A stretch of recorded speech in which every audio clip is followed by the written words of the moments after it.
2차 공부 잘 하셔서 원래 동차 합격하도록 합시다. 자, 그 시험 문제 거기 공지란 용어가 나와요. 이 공지 부지가 요거 어려운가 봐요. 공지 부지 요걸 시험 문제 바꿔서 많이 내더라고요, 요즘에. 한자가요. 공이 뭔지 아세요? 예? 빌공자.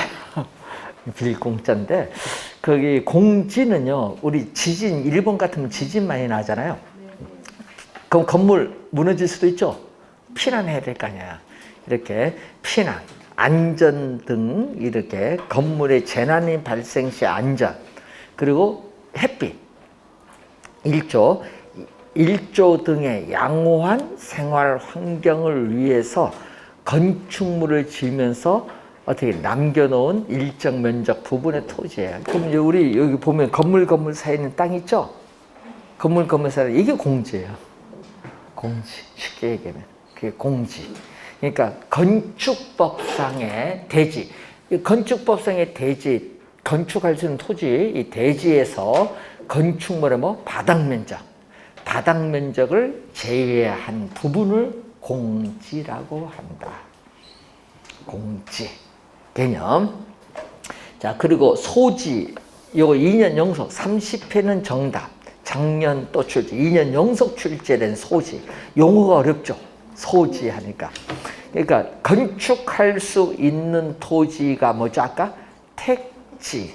그러니까 택지 등으로 개발되기 전 자연 상태에 있는, 자연 있는 그대로의 토지. 예를 들면은 논밭 임야. 자연 있는 그대로의 토지, 논밭 임야를 뭐라고 한다? 소지.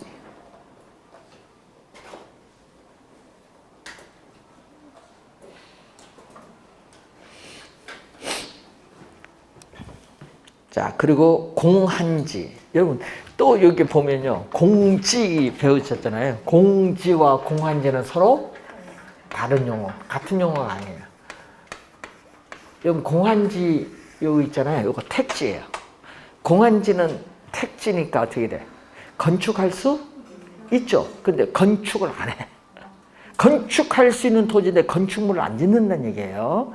그래서 도시 내에 있는 택지인데 건축물을 짓지 않아요. 왜 안 짓을까요? 건물 지으면 나중에 꼭 철거해야 되니까. 그래서 지가 상승을 기대하는 토지에 투기 목적으로 보유하는 거예요. 그래서 건물을 안 짓고 시험에 꼭 여기 나와요. 지문에 장기간에 걸쳐 방치하는 토지. 이 지문을 꼭 공한지에 때는 이 지문을 내는 거지. 장기간에 걸쳐 방치하는 토지. 건물 안 짓고.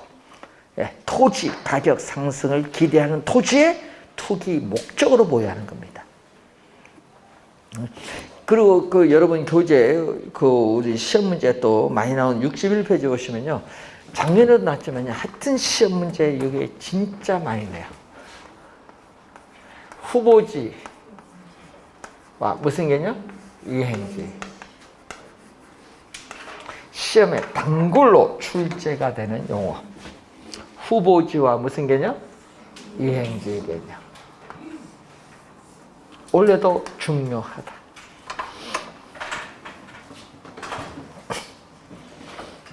자, 후보지 개념을 보시면은 용도적 지역, 토지가 실제로 이용되고 있는 용도에 따라 지역을 우리가 크게 분류해요. 용도적 지역, 이것을 클 때자 대 분류해요.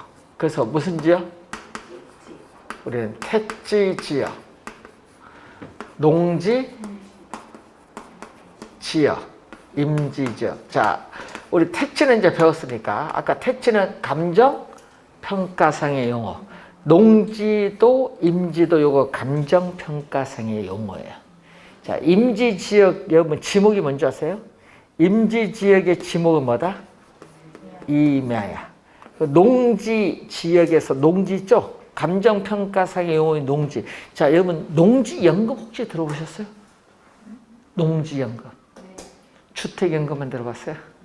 농지연금이 있어요.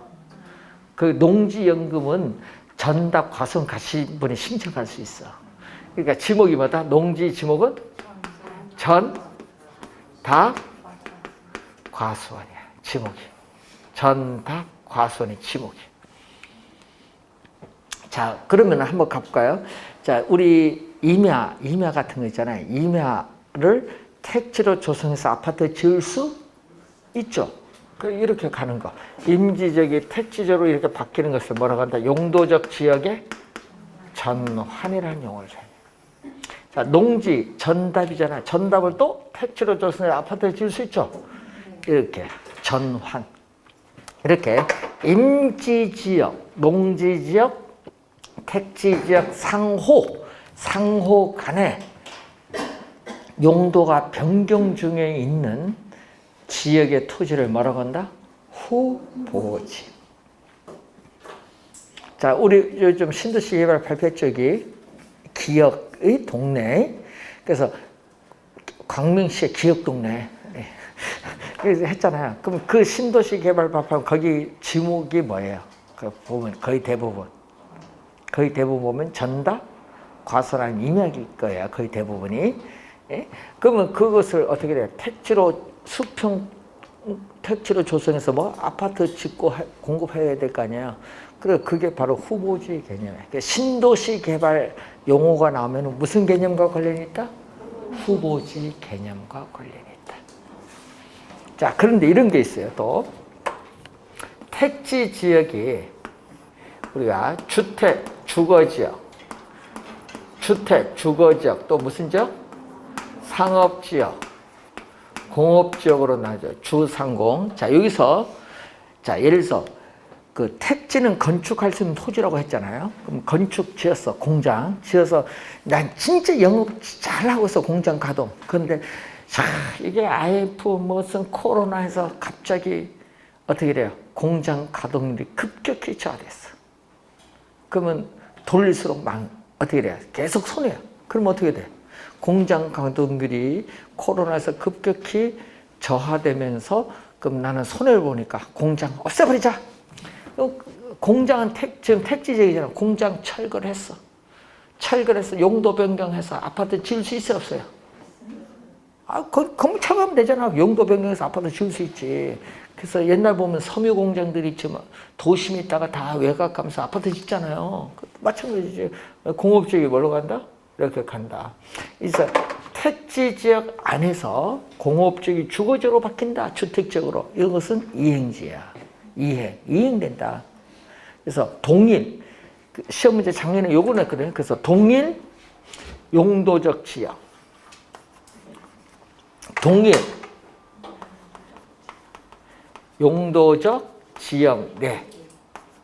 그러니까 동일적 택지 지역 요 안에 택지 지역이란 동일 용도적 지역 안 내에 시험 문제 내가 떴다.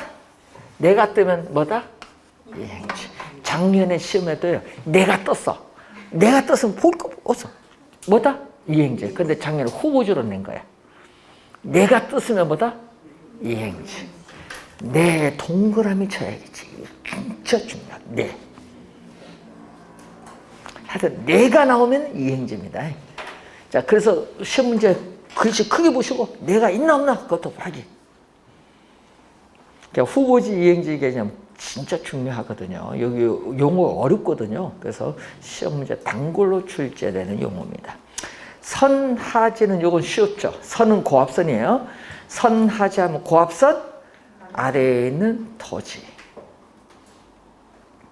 자, 여러분 그 고속도로 타서 여기 타다 보면 인천 가는 길에 하여튼 가다 보면은 서창지구 들어보셨어요?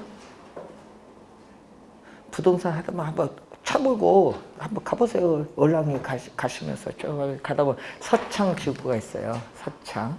그게 딱 보면 오른쪽 빠져나가면 서창지구인데 거기가 고압선 뭔데 그 고압선 있잖아요.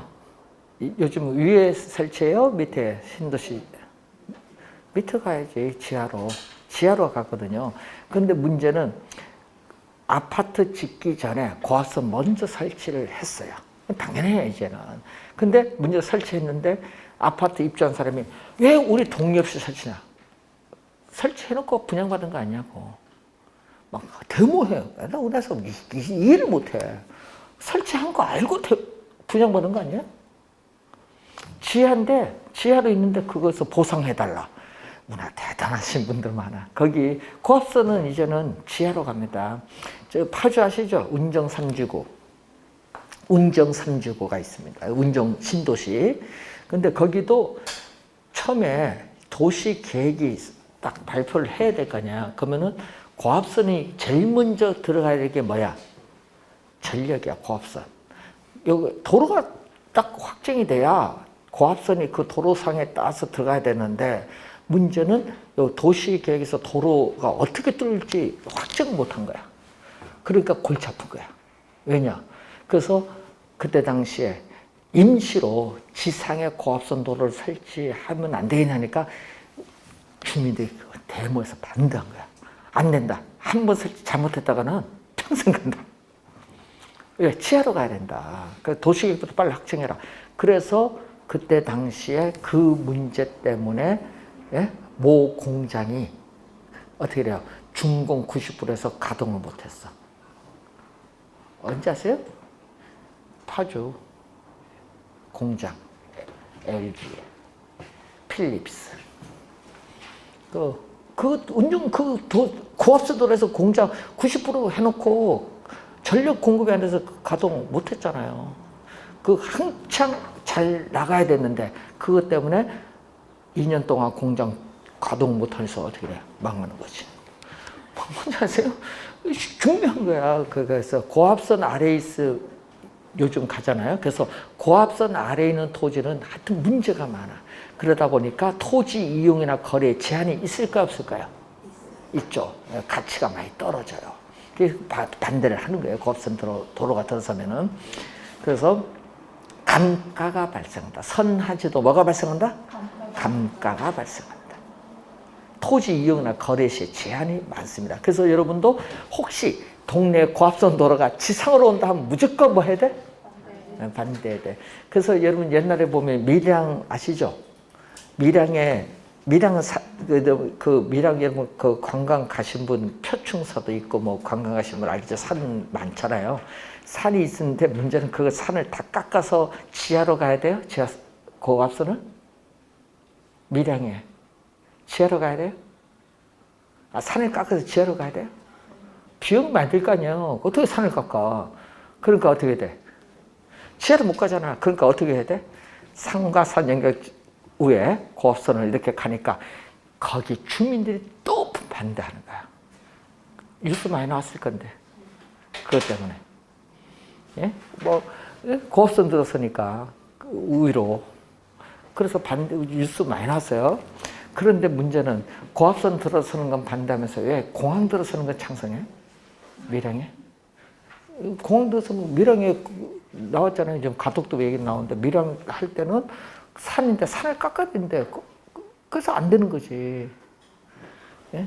산 있는 쪽이나 이런 쪽에 공항 들어가면 안 돼요. 왜? 이륙하는 순간 박잖아. 그러니까 목포에서도 한번 박았잖아요. 옛날에. 예? 박을 수 있어. 잘못하면 초보 같은 분들은. 그러니까 산 있는 쪽에 절대 공항 들어가면 안 돼요. 그러니까 이제 바다 인접해서 막 가는데 그래서 문제가 아까 얘기했듯이 그래서 밀양은 산이 많아서 안 된다.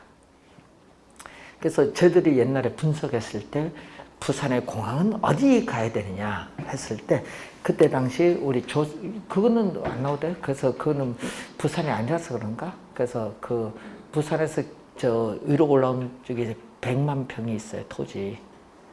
그때 논밭인데 그걸 그때 당시 수용을 했어야 되는데 그걸 못해서 예? 단가가 많이 올랐어요. 그때 수용을 했어야 되는데 전두환 대통령 시절에 거기가 최적 공업 거기 조성도 하고 뭐 좋은데 하여튼 못했어 그때. 거기가 최적 공항입지인데 평면이거든. 100만 평이. 예? 뜨고 난데 아무도 없어. 산도 없고. 좋은데 그걸 못해서 지금 이런 상황이 벌어진 거예요. 거기 어딘지 마산 부근이거든요. 거기 들어갔어야 되는데. 많이 돌아다니죠? 땅 보러. 예? 개발하려면 그런 거 이제 봐야 되거든요. 자, 그리고 늘 얘기하지만은 우리 개발할 때는 제일 먼저 뭐가 들어가야 돼? 아까 산화제, 고압선이 들어가야 되잖아요. 그래서 여러분이 나중에 혹시나 무슨 신도시 개발 뭐 할 때 보면 어디 가다 보면은 빨간 깃발이 있어요. 빨간. 아세요? 빨간 깃발. 빨간 깃발 꽂혀 있으면 그거는 고압선 지나가는 도로예요. 그 빨간 깃발 찾아서 쫓아가 보세요. 어디까지 가나? 그럼 도로가 뚫리잖아요. 그럼 도로 인근에 그럼 뭐가 들어서야 돼? 아파트 들었을 거 아니에요. 그거 사야지. 그래서 빨간 깃발 꽂은 지역에 가서 땅 사서 재벌된 사람이 있어. 진짜. 그분이 끝까지 갔어. 어디 궁금해서. 그래서 그 공사하는 감독 뭐가 있는가 봐. 가서 만두 사주면서 요거 보니까, 여기 뭐 들어서는구나. 그게 안산중앙역이었어. 대박 났지. 그 앞에 땅 사서. 그 빨간 깃발은 끝까지 한번 가보세요. 그래서 대박 난 사람 많아요. 의정부 신청사 거기도. 거기 무슨 갈 때 봤어요. 누가 거기 들어설 줄 알아. 빨간 깃발 쫓아가다가 그것도 대박 난 거지. 빨간 깃발이 중요하다. 신도시 개발하면요, 제일 먼저 뭐냐면 전력부터 확인합니다. 전력 들어가야 되니까. 그래서 한국전력이 먼저 확인하고 신도시 개발 발표를 해요. 그러니까 여러분이 항상 한국전력 요 각서를 받거든요. 이제 요거 입 나오면 안 된다고 각서를 받아요. 전력 도로 있죠? 고압선 도로 딱 확정하고 도시계획이 나와야 돼. 자, 그거는 기본이니까 여러분 나중에 공중기사 되면은 빨간 깃발이 중요하다. 먼저. 자, 그리고 최근에 계속 출제가 되는 용어 좀 어려워요. 물 숫자가 들어가요. 포락지. 최근에 계속 출제가 되는 용어인데 최근에 한 4번 출제했네. 26회 시험에 처음 나오고 작년까지 4번 출제인데, 자, 포락지는요, 이 지적 공부에 등록된 토지가 있어요. 지적 공부상에 이 등록된 토지가 이 집안이 절토가 되면서 뭘로? 하천, 수면 밑으로 잠겨서 하천으로 변한 토지를 뭐라고 한다? 포락지. 이 개념을 계속 출제합니다. 우리나라보다는 요건 중국에 좀 많은 것 같아요. 포락지. 중국은 강물이 많이 붙어 범람을 옛날에 많이 해서요. 중국에 좀 많아요. 자, 여러분 중국 혹시 관광 가실 때 혹시 개봉부 가보셨어요? 중국 개봉부. 중국 가면요, 이 개봉부가 송나라 수도입니다. 송, 원, 명, 청 이렇게 오거든요. 송나라 수도가 개봉부입니다. 우리 드라마 보면 포청천? 그 배경이 개봉부입니다. 근데 문제는 그 송나라 수도인데 그때 당시에 문제는 수도 맞잖아요. 그러면 유적지가 있어야 돼, 없어야 돼? 근데 없어요. 그러니까 야, 분명 수도인데 왜 없냐? 그래서 그 이유가 뭐냐? 이제 강물이 범람해서 그 도시를 삼켰어. 지금 개봉은 범람한 우유에 서인 거야. 근데 낚시하던 분이 뭐 이상하게 고기가 낚인 게 아니라 뭐 이상하게 올라오는 거야. 궁금해서 잠수부 통해서 이제 자기들이 했는데, 이거 수면이 얕은데 왜 올까 딱 했더니 거기에 궁궐이 나타났어. 그래서 강물에 범람해서 잠겨버린 거야. 예? 그런 게 많아요, 중국은. 하여튼. 중국은 이제 우리나라보다는 중국이 많은 용어가 포락지. 수면 밑으로 잠긴 토지. 포락지. 그래서 시험 문제에 최근에 계속 출제가 되는 용어가 돼요. 자, 빈지도 최근에 또 많이 내대요. 요 용어가 어려운가 봐요. 자, 법지와 빈지는 서로 반대되는 개념입니다. 자, 법지는 법적으로는 소유권은 인정되지만 실제 이용함으로써 얻는 이익은 거의 없거나 적은 토지. 반대로 빈지는 법적으로 소유권은 인정되지 않지만 이용함으로써 실익은 많은 토지. 그래서 여기에 반대되는 개념. 여기 소유권이 인정되지 않습니다. 빈지는, 그래서 빈지는요, 공유수면 관리 및 매립에 관한 법률에 의하면 이걸 빈지를 우리는 뭐라고 하냐면 공유수면 매립에 관한 그 법률에 보면 바닷가라고 해요. 바닷가. 자, 여러분 대천 아시죠? 그 끝에 가면 뭐가 있어요? 해수욕장. 그 앞에 하나콘도 있죠? 대천 해수욕장 보면 하나콘도 있어요. 하나콘도 약 나와서요. 딱 보면은 이렇게 올라가는데 보면 이게 흰 커피숍이 있어. 아름다운 커피숍. 거기 올라가서 딱 보면 앞에 바닷가 그 해변 있어. 모래색 약간. 그게 빈지. 바닷가에 있는 토지. 그러니까 바다와 육지 사이에 있는 해변가에 있는 토지가 바로 뭐다? 빈지인데 이런 얘기거든요. 그럼 예를 들어서 서해안 가면은 만족, 물이 들어올 때 이 만족 수위선으로부터 지적공부에 등록된 요 사이에 있는 땅, 요게 바로 뭐다? 빈지야. 그러면 여러분 물이 들어왔을 때고 물이 나갈 때는 뭐죠? 썰물일 때 간족 수위선이죠. 자, 물이 들어오면 잠기고 빠져나가면 드러나는 땅, 요걸 뭐라고 해요? 서해안 갯벌. 안산에 어디도 안 가보셨나? 김포도 가면 있잖아요. 요거 갯벌. 요게 빈지 아니에요. 요 갯벌은 간석지라고 해요. 어떤 분은 갯벌을 빈지라 생각하시는 분 많은데 갯벌은 빈지가 아니라 간석지. 요 밑에가 뭐다? 요 밑에 있는 요 땅, 여기가 바다.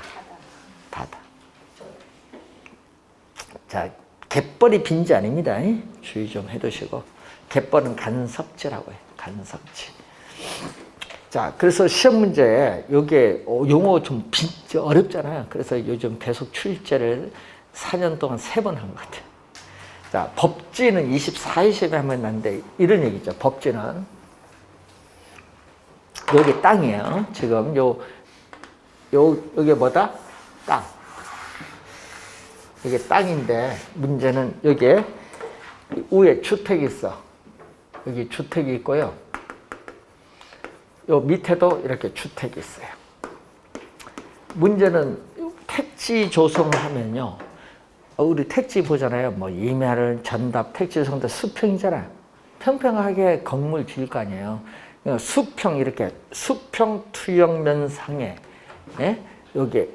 요거 끝이잖아요. 그래서 택지의 수평 투영면상의 택지의 유효 지표상의 요 경계와 요거 평평 안 하잖아. 이제 경사진 이 토지의 이 부분을 뭐라고 한다? 법지. 법지인데 문제는 이 경사진 토지는 문제가 뭐가 있냐면요. 토지가 붕괴될 우려가 있어요. 그렇기 때문에 뭐를 설치하죠? 축대를 설치를 하죠. 축대. 근데 문제는 축대를 설치를 했는데 문제는 이 법지는요. 법으로 소유권은 인정되고 측량 면적도 다 나와요. 그런데 문제는 소유권은 인정되지만은 실제 이용함으로써 이익은 없어요. 경사진 토지 부분은. 그래서 법지의 개념 우선 또 기억을 해 두셔야 됩니다. 시험 문제는 최근에 법지보다 뭐를 출제 많이 한다? 빈지. 최근에 3번 출제했어요. 자, 그리고 여러분 교재 62페이지 가시면 유휴지가 나와요.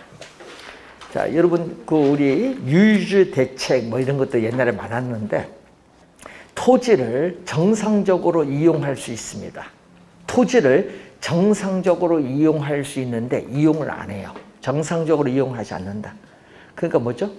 정상적으로 이용하지 않고 바람직스럽지 못하게 놀린다.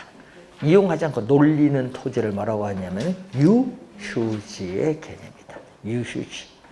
바람직스럽지 못하게 정상적으로 이용하지 않고 놀리는 토지다. 옛날 보면 유유지대책, 이것도 투기 목적이거든요. 그래서 유유지대책 뭐 이런 얘기도 많이 나왔고, 휴한지는요 농지죠. 우리 전답 과수원으로 표현된 농지. 이 농지에 있어서 땅의 힘을 뭐라고 하냐, 지력이라고 하거든요. 지력 회복 등을 목적으로 정상적으로 요거는 쉬게 하는 토지. 여러분 가끔 있죠. 휴경한다는 얘기 많이 하잖아요. 정상적으로 땅의 지력을 회복하기 위해서 쉬게 하는 토지.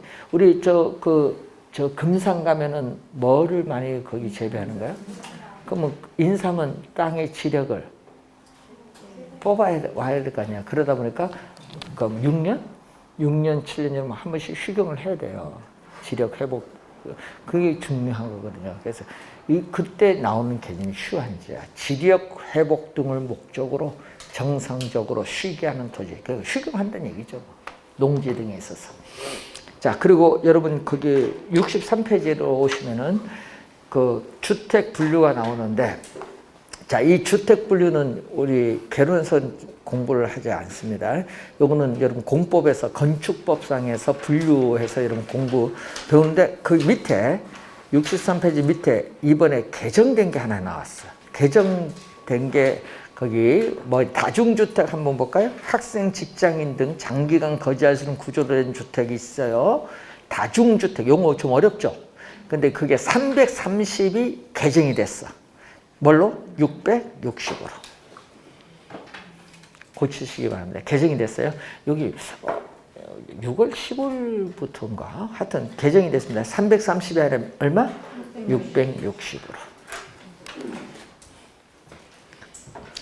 가끔 또 이 개론도 이렇게 개정되면 골치 아픈데. 660 바꾸시기 바랍니다. 자, 그리고 또 매년 출제되는 토지의 특성. 자, 총론에서 지금 3문제 출제하거든요. 부동산 총론에서 3문제인데, 지금 부동산 개념, 원래 법률적 개념 중요하다고 했고, 토지 용어 중요하다고 했고, 3번째 토지의 특성. 그래서 총론에서 몇 문제? 3문제 출제가 원래 되는 부분. 토지의 특성.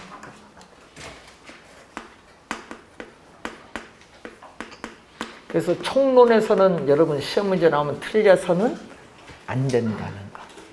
자, 토지 특성 중에서 토지가 자연적으로 주어졌다. 여러분, 토지가 자연적으로 주어져 있는 물건, 자연적으로 주어져 있는 물건 그 자체에서 발생하는 특성을 뭐라고 한다? 자연적 특성이라고 해요. 그런데 문제는 이 토지는 자연적으로 주어져 있는 물건인데 여기에 인간이 개입을 해요. 그래서 토지와 인간의 관계에 있어서 인간이 토지, 인위적으로 부여해준 특성을 뭐라고 하냐면 인문적 특성. 그래서 토지의 특성을 크게 자연적 특성과 인문적 특성으로 나눠보는데, 시험 문제도 작년에도 그렇지만요, 자연적 특성이 중요하거든요. 작년에도 4개가 나왔잖아요. 네? 부동성, 부증성, 영속성, 개별성, 요 4가지를 출제를 했어요. 하여튼 올해도 마찬가지지만 하여튼 자연적 특성에서 시험 문제를 정답을 많이 물을 때 뭐죠? 부동성, 그리고 부증성, 그리고 영속성, 그리고 개별성. 또 하나 더 하면 인접은 뭐죠? 말 그대로 토지는 위치가 고정되어 있는데 그 옆에 토지가 인접되어 있잖아요. 그래서 이것은요, 출제를 왜 하냐? 그럼 이건 부동성에 포함시켜 버리거든요. 그래서 출제를 잘 안 해요. 그러니까 시험 문제는 몇 개? 4개. 4개. 작년에 4개 출제거든요. 하여튼 이걸 잘 공부를 하셔야 돼요. 자연적 특성 4개 상당히 중요합니다.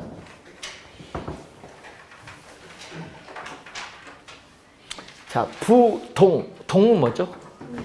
움직일 동. 움직이지 아니 뿌자. 움직이지 아니하는 특성. 토지는 위치가 고정되어 인간의 힘을 이용해서라도 이동시킬 수 없다. 이동이 안 되잖아. 비이동성. 그런데 동산, 냉장고, 세탁기, 동사는 움직이는 물건이잖아요. 움직이는 물건이니까 이동할 수 있어요. 그 부동산이 이동이 안 돼. 그래서 부동산과 동산을 구별하는 근거가 됩니다. 그래서 권리의 공시, 남에게 알리는 공시 방법으로서 부동산은 뭐? 등기, 동산은 점유, 사실상 지배상대인 점유로서 공시 방법을 법률적 측면에서 달리하는 근거가 돼요. 자, 그리고 위치가 고정되어 있습니다. 자, 여러분 토지 거래합니다. 토지 거래하면은 먼저 여러분 뭐를 해야 돼요? 토지 거래하면은 뭐 토지 대장 떼봐야 될까요, 우선은? 대장 떼봐야 될 거 아니에요. 그리고 뭐 지적도, 뭐 임야도, 뭐 이런 것도 봐야 되고, 항공사진, 인터넷 통해서 항공사진도 봐야 되고, 이런 걸 가지고 확인을 해야 돼. 이걸 뭐라고 하냐면 정보활동이라. 각종 자료를 수집해서 분석을 하는 무슨 활동? 정보활동이 있어. 그런데 문제는 이 정보활동만 하면 큰일 나. 사고가 발생해. 그래서 공인중개사가 가장 중요한 게 뭐냐? 현장에 가서 확인을 해야 돼. 확인 잘못하면 뭐 사기 사건에 연루돼서 사고가 발생합니다. 그래서 뭐다? 임자. 토지가 위치에는 뭐? 현장에 임하라.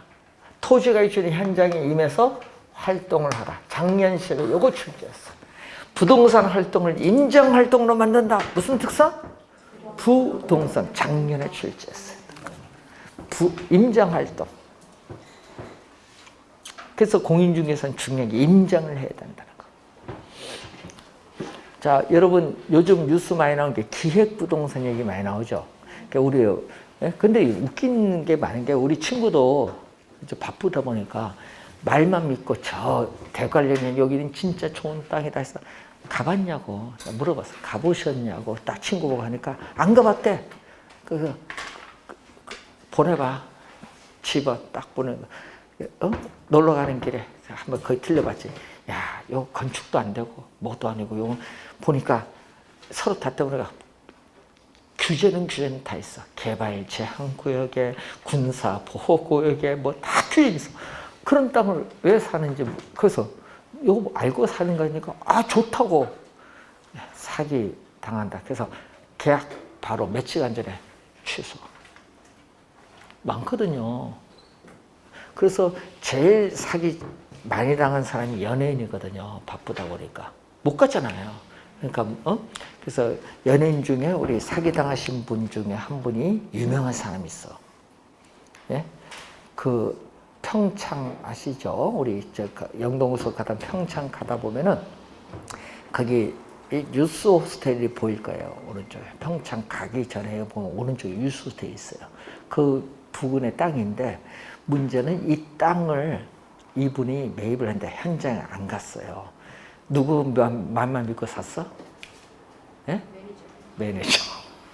매니저가 사기쳤지. 사기쳤는데 문제는 이 땅이 개발 제한 구역의 지목은 전이요. 그리고 뭐지? 개발이 안 되잖아요. 그리고 도로도 없고 맹지야. 그 맹지인데 비싼 가격을 주고 샀어. 그때 평창 올림픽 뭐 하면서 그러면 도로도 생기고 딱 풀릴 거다. 풀리긴 못 풀려. 사기친 건데.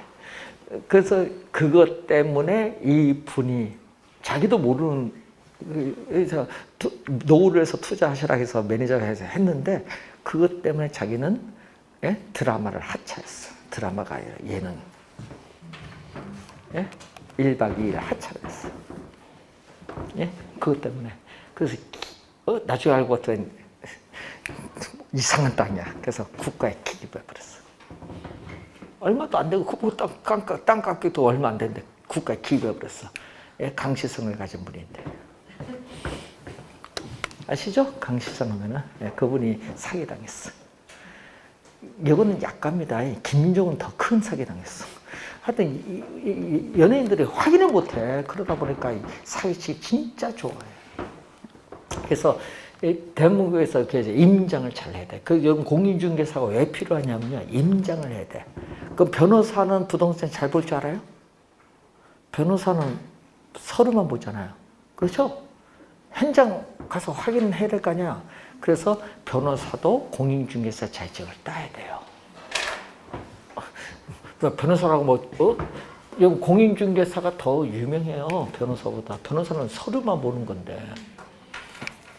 자, 그래서 공인중개사 시험을 치는데 이분이 뭐냐면요. 변호사들이 시험 치는데 제일 어려운 과목이 뭔지 아세요? 부동산 학교. 자기들은 법은 잘 알아. 그런데 뭐는 몰라? 개론을 몰라. 그래서 강남의 유명한 모 로펌의 변호사가 시험 쳤는데 개론 과라고 떨어졌어. 개론 과라. 그래서 소송을 했어. 우리 변호사도 공인중개사 자격증 그대로 주면 안 되냐. 대법원 판결. 시험 쳐라. 웃기죠? 예? 그래서 변호사들이 중개사 진짜 자격증도 많이 노려요. 예. 돈 되거든요. 이게 소송이 70%잖아요. 부동산이. 예? 그래서 여러분 공인중개사 그래서 중요한 겁니다. 변호사도 사고요. 공인중개사도 삽니다. 예? 진짜 중요한 거예요. 그래서 현장 잘 확인하고 왜 그러냐면요. 부동산은 토지가 속해 있는 지역에 영향을 받을 수밖에 없어요. 그래서 뭐죠? 이 짐은 또 단골로 출제되는 거. 국지화, 단골 출제 심. 부동산 활동과 부동산 형상을 국지화. 국지란 거 뭐죠? 토지가 속해 있는 지역에 뭔다? 토지가 속해 있는 지역에 국한시킨다. 국한시킨다. 국지화. 토지가 속해 있는 지역 내로 국한시킨다. 국지화. 시험에 단골로 출제돼요. 자, 우선 요거는 부동산 시장에서도 중요하고요. 그 다음에 또 시험에 많이 나온 용어가 또 있어요. 정책이론 가면 또 배울 용어 중에 하나가 토지는 위치가 고정됐기 때문에 토지를 둘러싼 외부 환경 조건에 영향을 받아 대규모 생태공원이 조성되거나 대학교가 들어서면 주변 부동산 가격은 오르죠. 이걸 정해외 플러스 정해외부 효과. 근데 쓰레기 매립장이 들어서면 주변 부동산 가격은 하락을 하죠. 이건 마이너스 외부 효과.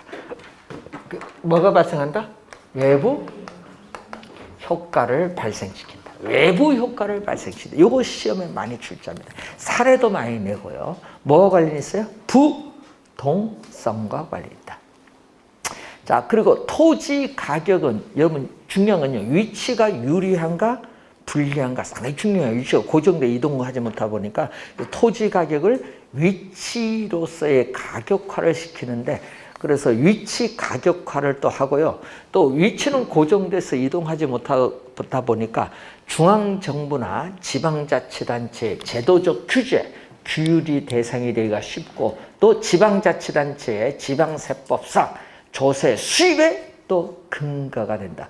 자, 여러분 우리 부동산 취득하면 내는 세금이 뭐죠? 취득세인데 취득세가 몇 프로예요 지금? 예? 취득세. 저도 모르겠어. 하도 뭐 부동산 취득해봐야 알지 뭐. 예? 증여를 할 때 보니까 지금 바뀌기 전에 증여할 때 보니까 그때 취득세 550만 원 냈는가? 증여했더니 취득세 한 550만 낸 적이 한 번 있었는데 그 딱 보니까요. 나는 증여를 처음 해보니까 증여할 뭐가 있어야 뭐 하든지 하는데 거기 또 국민주택 채권도 매입을 하대요. 증여하니까. 난 그 증여하는데 그것도 왜 매입하나 궁금증이 좀 있어서 물어봤더니 국가가 뭐 세금 거두고 별거 다 하더라고. 다 무슨 뭐 거래 시에 뭐 국민주택 채권 매입을 하고 근데 주택연금 매입 의무 면제입니다. 국민주택 채권, 주택연금은. 자, 그런데 아까 얘기했듯이 그런 게 많아요.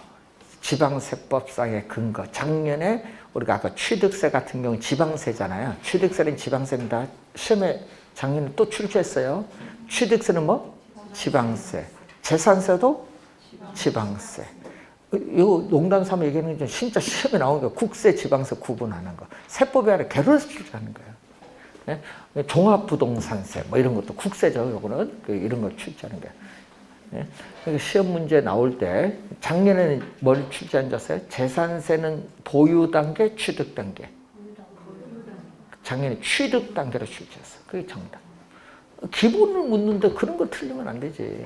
그래서 아까 얘기했지만은 취득세가요. 지금 몇 프로인지 모르겠어요. 한 10 몇 프로인가? 네. 12%? 뭐 올라는 것 같아요. 많이 옛날에. 그래서. 근데 취득세인데 작년에 여기 올라서 그런지 작년에 지방세 수입이요. 예? 평균 연간 수입의 6배나 증가했대요. 취득세. 세율이 많이 떠서. 그만큼 이제 취득인데 그래서 지방자치단체 조세 수입의 근거가 상당히 중요해요. 취득세가. 재산세도 중요하지만. 자, 그리고 또 그 관련해서 공인중개사 합격하시면 업을 하게 되는데 부동산 중개 유통기구로서 부동산 중개업을 제도화하는 근거가 바로 부동성이에요. 위치가 고정 이동하니까 현장 가서 확인해야 되니까 유통기구로서 중개업을 제도화하는 근거가 된다 이 말입니다. 자, 그리고 여러분 있죠, 우리 사회적 혼란이죠. 전쟁이나 혁명 등의 사회적 혼란이 심한 경우 어디가 하면 여러분 우리 옛날에 선진국이었거든요. 지금은 선진국이 아니라 완전 후진국으로 바뀐 국가가 있어요. 네? 거기가 어디냐면은 아르헨티나. 남미 밑에 아르헨티나가 있는데 이 아르헨티나나 거기 좀 위에 가면 베네수엘라도 있는데 거기 가면요 혼란이 심하거든요. 그럴 때는 이 사람들은 뭐 달러나 금 가지고 미국으로 가려고 하지. 그렇죠? 근데 부동산은 위치가 고정돼 부동산 들고 못 가는 거예요. 그래서 그런 경우에는 부동산 활동과 동산 활동을 서로 반대되는 상반된 활동으로 나타난다. 뭐가 강해요? 거기서는 그런 사회적 혼란이 심한 경우에는 부동산 소유하고자 하는 욕구보다는 뭐? 동산, 금, 달러, 동산 소유가 강하게 나타난다 이 말입니다. 자, 그런 게 부동성이에요. 부동성. 자, 그리고 우리 저를 이제 평가와 연결시키면 국제화시키기 때문에 부동산 가치에 전반적인 영향을 미치는 뭐를? 부동산 가치에 전반적인 영향을 미치는 그 지역의 요인이 뭐냐? 지역, 우리가 분석, 지역 요인을 분석을 해야 돼. 지역 분석에 뭐가 나타난다? 필요성, 근거가 된다. 지역 분석의 필요성도 근거가 된다. 지금 요 앞에 요 적힌 내용이요. 시험 문제 제일 단골로 출제되는 지문들. 앞에 있는 것.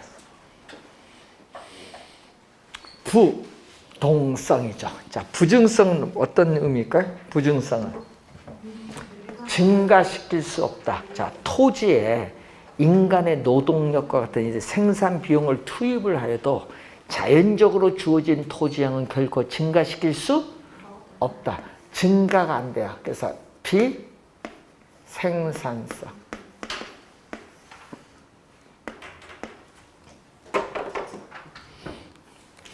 엄격한 의미에서 토지를 생산해서 공급이 될까요? 안 될까요? 안 되죠. 엄격한 의미에서 토지를 만들어서 공급은 안 된다는 겁니다. 그렇지만 뭐는 안 돼? 생산 공급은 안 되지만은 임야를 택지로 조성해서 아파트 지을 수 있죠. 용도 변경의 공급. 또 보유하다가 팔려고 내놓는 거 보유 공급이라 하거든요. 용도 변경의 공급, 보유 공급은 가능하지만 엄격한 의미에서 생산 공급은 안 된다라는 거. 그러니까 생산 공급은 안 되니까 생산비 법칙이 적용되지 않습니다. 여러분 상품 생산하는데 비용을 투입하면 생산량이 많아지죠. 생산비 법칙인데 이게 안 된다는 얘기예요. 생산 공급이 안 되기 때문에 생산비 법칙이 또 적용되지 않습니다. 자, 이게 부증성인데, 자, 여기서 시험 문제 나오는 거, 또 이제 경제이론에서 우리 다음 주에 또 배울 용어 중에 하나가 물리적 공급이라는 용어가 있어요. 물리적 공급은 토지의 특성, 지금 배우는 뭐죠? 부증성에서. 자, 여러분, 요 땅 타원형이라 생각하세요. 지구에 있는 땅, 요거 물리적 공급, 자연적으로 주어진 지표의 총량이에요. 예? 바다 밑에 있는 토지도 토지고 다 토지야. 근데 이 땅은 변하지 않아요. 그 물리적 측면에서의 토지 양은 증가시켜 줄 수 없어요. 물리적 측면에서의 토지 양은 증가시킬 수 없다. 변화가 없다. 물리적 지표로서의 토지는 불변, 변화가 없다. 그런데 문제는 이 물리적 공급 중에서 인간이 이용할 수 있는 이 토지는 전 세계 토지 중에 약 30% 정도밖에 안 돼요. 이걸 뭐라고 하죠? 물리적 공급 중에서 인간이 이용할 수 있는 부분에 있는 토지를 경제적 공급 또는 무슨 공급? 용도적 공급. 경제적 공급 또는 용도적 공급이라고 해요. 경제적 공급 또는 용도적 공급. 어떻게 돼? 아까 임야를 택지로 조성해서 택지량을 늘려줄 수는 있잖아요. 그래서 우리는 또 간척 개발할 수 있죠. 여러분 송도 가면은 뭐가 있어요? 최근에 분양하는 데 보면 송도 809를 분양하는 것 같은데 그런 거 있잖아요. 공유 수면을 매립해서 택지 양을 늘려줄 수도 있고 간척 개발을 통해서 새만금 간척 개발 통해서 택지 양을 또 늘려줄 수 있어. 이렇게 물리적 공급은 변화가 없지만은 경제적 공급은 이렇게 뭔다. 우리는 간척 개발, 공유 수면 매립 그리고 임야를 택지로 조성해서 공급은 이렇게 늘려줄 수는 있다. 증가가 가능하다. 그래서 경제적, 용도적 측면에서의 공급은 증가가 뭐다? 가능하다. 요거 시험 문제 정답 많이 묻습니다. 23회 시험도 정답, 29회도 정답. 정답 지문 많이 묻는 내용입니다. 물리적 측면에서의 공급은 변화가 없지만 경제적, 용도적 측면에서의 공급은 증가가 가능하다. 중요 포인트.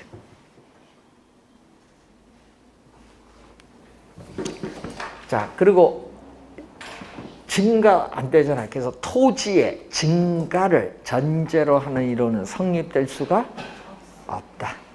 예? 그리고 이러면 인구는 지금 계속 어느 쪽으로 일자리 뭐 이런 것도 있고 인구는 계속 농촌에서 도시로 인구는 계속 집중이 돼요. 인구 이동에 대해서 그럼 도시로 집중되면 도시 토지의 가격은 계속 오르죠. 근데 도시 토지를 이용하고자 하는 사람은 많은데 공급은 어렵죠. 그래서 도시 토지인 택지 공급의 부족 문제가 발생해. 그러면 이 도시 토지인 택지에 있어서의 뭐가 발생한다? 부족이 발생하죠. 네? 인구가 집중되면 수요는 많은데 부족으로 인해서 우리는 누가 경쟁을 하죠? 토지를 이용하고자 하는 사람. 누구? 수요자의 경쟁이 벌어져. 자, 토지를 이용하고자 하는 수요자의 경쟁에 의해서 집가는 계속 오르겠죠. 도시에서의 집가는 계속 오르니까 건물이 점점 고충한다. 이 지문을 출제하는 게 그래서 토지 이용의 집약화. 이게 집약화란 용어가 계속 나오는 거야. 토지 이용에서의 뭐를? 집약화를 촉진합니다. 집약화. 하여튼 집약적인 토지 이용이 나타나. 여러분 집약적 토지 이용하면요. 하여튼 건물이 고쳐된다. 이렇게 생각하면 돼. 집약. 이 지문을 계속. 뭐가 아니다? 17회 시험은 농촌에서의 토지 이용. 조방화. 아니다. 집약. 집약적인 토지요. 하여튼 집약이라는 말이 꼭 들어갑니다. 건물이 뭐 땅값 비싸니까 건물이 뭐다? 뭐 고충하단다 이렇게 생각하는 게 좀 쉬울 거예요.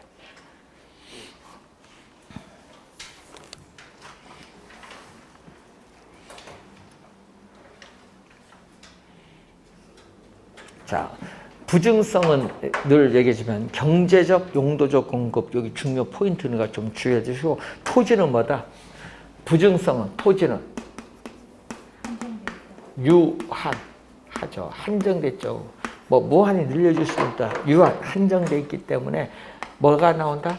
우리 최선의 상태에서 최고의 가치를 창출할 수 있는 이용. 최유효 이용의 근거가 돼요.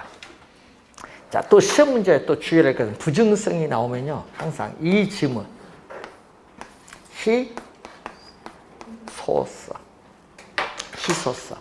자, 토지를 소유하고자 하는 욕망은 무한히 많은데 그 욕망을 충족시켜 줄 수 있는 토지 자원은 한정되어 있다. 이걸 전문용어로 희소성인데 이 희소성이 나타나요.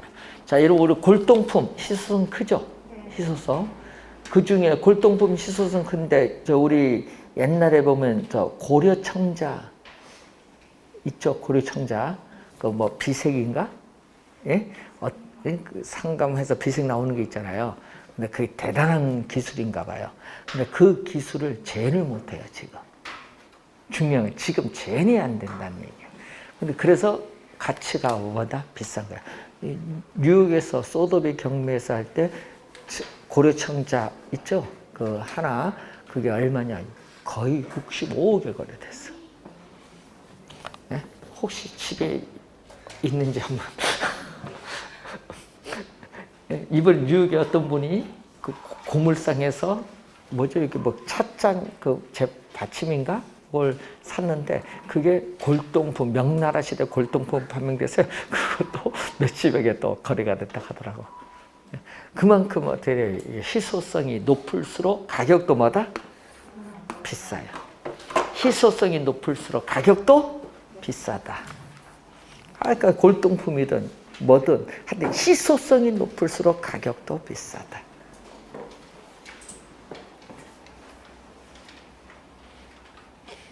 그럼 여러분은 앞으로 뭐를 해야 돼요?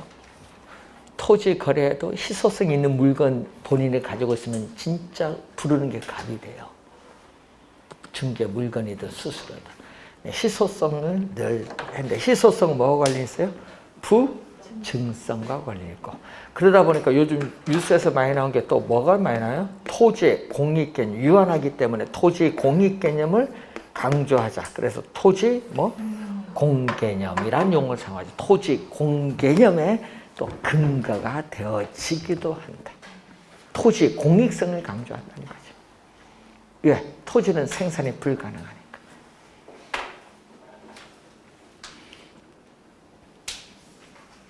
자, 그럼 여기서 하나 물어볼게요. 토지는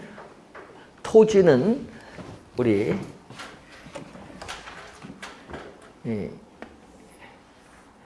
여러분 자유재라는 게 있거든요. 자유재는 뭐예요? 경제재 이렇게 있거든요. 희소성이 없으면은 자유재, 있으면 경제재. 희소성. 그러면 자유재 하면 희소성이 없어요. 희소성이 없는 재가 뭐가 있어요? 여러분이 시장에서 아무런 대가를 지불하지 않고도 여러분 마음대로 쓸 수 있는 재가 뭐 있어요? 네? 공기?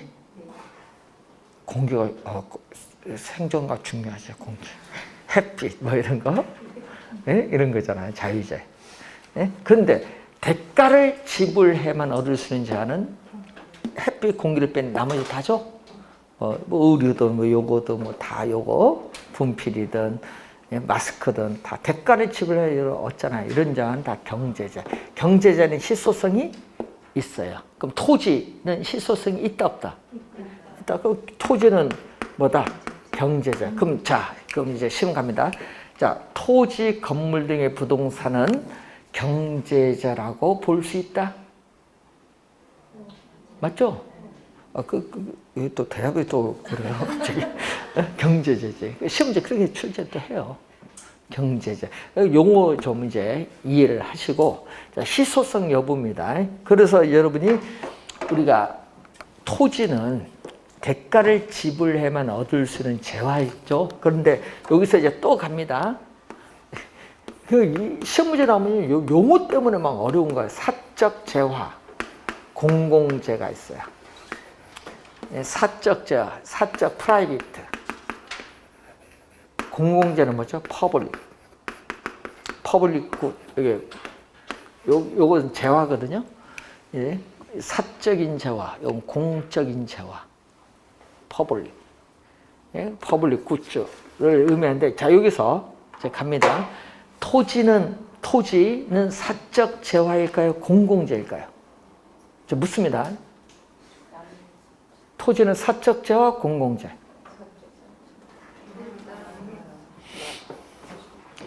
예, 도로, 예? 등대 이런 게 공공재고요. 이건 사적재화예요. 토지. 공공재가 아니에요.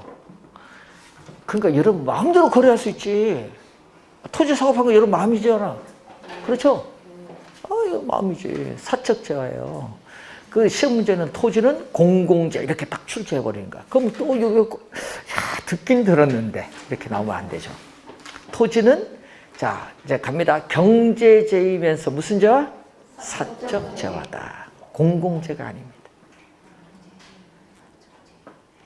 그런데 문제는 사적재화 여러분 마음대로 거래할 수 있는 재화인데 이것을 정부가 너무 개입을 해서 어떻게 거래에 제한을 두면 뭐가 생겨? 제한을 두면 가격이 오르지 뭐 당연히. 그래서 옛날에 비해서 지금 문재인 정부에서는 이게 너무 규제를 많이 하는 것 같아요. 사적재화인데 여러분 마음대로 거래할 수 있는 재화인데 왜 정부가 거래에 개입을 하냐 이거지. 그래서 개입을 하면 할수록 가격은 어떻게 돼요? 왜곡을 가져와요. 규제를 하면. 그래서 주택, 자 그럼 요즘 얘기하는 주택, 사적재와 공공재. 사적재와 주택 왜 개입을 해? 주택시장, 토지시장에 정부가. 개입을 하면 할수록 뭐 한다? 규제가 많아져서 가격은 오르게 되지 당연히. 자 그거를 하나 이제 배운 거예요. 이제 나중에 정책 이론 가면은. 그래서 토지나 주택은 사적재화라는 거. 사적재화는 시장에서 여러분 마음대로 거래할 수 있는 재화. 근데 여러분 주택 거래할 때, 토지 거래할 때 정부가 거래할 때 하나하나 야, 너 요거 사고 요거 사지 마. 요 몇 년 거주 이렇게 하면 돼요, 안 돼요? 안 되지. 그러니까 가격 이상이 비정상적으로 발생하는 거지. 개입을 하면 안 돼요. 그래서 우리나라가 완전히 중국식의 사회주의화가 되는 것 같아.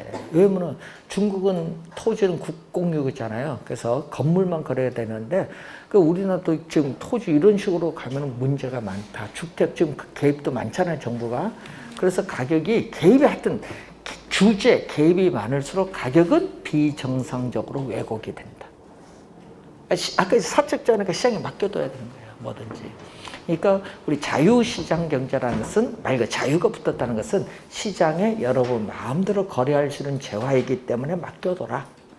그게 정상적 가격인데 규제를 하나 둘 이렇게 하면 할수록 가격은 어떻게 비정상적이고 공급이 안 되기 때문에 오르는데 그 오르는 폭이 크다 이 말이겠죠. 그래서 이제 조심하시고 여러분 온라인 우리 부동산 가격은 어떤가 이제 하는데 어제 어떤 분이 그런 한때 방송국에 계신 분들 다 그런데 방송 얘기는 한 좀 그런데 그분들이 다 하는 말이 예? 주택 임대차 보호법 뭐 임대차 3법인가요? 요것 때문에 가격이 정상적인 가격보다 왜곡이 많이 돼서 2배 이상 올랐대요. 우린 통계는 안 믿는데 그 방송국 그 아나운서들이 얘기하는 게 2배 올랐대. 2배. 전세 가격이든 매매 가격이든 거의. 이게 문제가 심각해요. 그러면은 왜냐? 올해 또 가격이 더 오르면은 어떻게 될 거냐? 그거 고민하더라고요. 올해 더 오르면 어떻게 될 거냐? 지금 이 상태에서 2배 올랐는데 더 오르면 어떻게 될 거냐? 그래서 여러분이 그런 것을 이제 할 때 한번 보시기 바랍니다. 자, 시험 문제는 30회 시험에 영속성에서 정답 물었거든요. 그리고 작년도 영속성에서 정답 물었고요. 그리고 29회는 부정성에서. 네? 그래서 정답은 최근에 시험 문제의 정답은 여기서 많이 묻는 것 같아요. 이 두 개에서. 네? 정답, 지문을. 그래서 여러분이 오늘 부정성까지 배우셨고요. 우리가 다음 주에 영속성, 개별성, 나머지 특성에서 경제 이론을 다음 주에 우리가 중요 부분을 정리하도록 이렇게 하겠습니다. 자, 오늘 수고하셨습니다. 안녕히 가십시오.